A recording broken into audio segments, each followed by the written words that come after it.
One of the things that comes to mind for me, being a business owner here in Portland and working in finance, is really the power of perspective and how implicit bias really paints everything that happens or doesn't happen for us. I think when people think about black and brown entrepreneurs in Portland, they think of this fleeting, evaporating thing, as opposed to the number of black and Latino business owners in the city of Portland has actually doubled in the last 5 years and continues to grow and represents more than $1.5 billion in revenues every year. People don't assume that. They assume the opposite. They always use the words small when it's a women or minority-owned business. It's always a small business. If you're a white guy, most of the time it's, well, you run a business. Well, I get to run small businesses.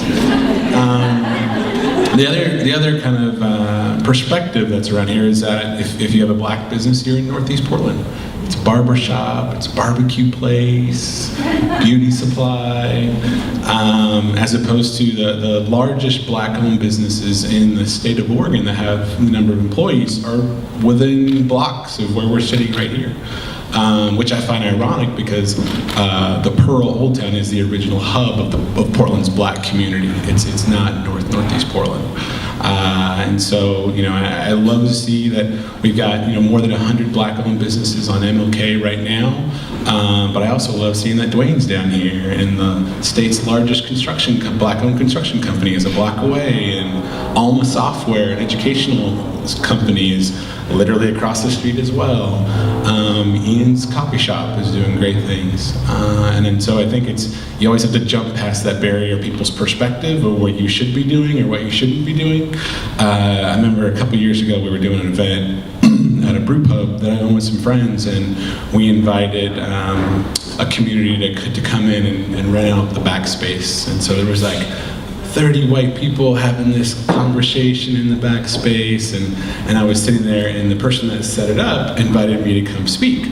And so I was just sitting there in the back waiting for it to be and one of the people came to me that was there and was like, well, this is a private event and you can't be here. This is a private event. And I was like, all right. And so I just stood there and kind of smiled at her, and then the woman stood next to me like I was gonna go and take someone's seat or something like that. But then the woman that was leading the event was like, oh, we're so happy for our host here, Stephen Green from the Oregon Public House. Can you come say a few words? And I was just like,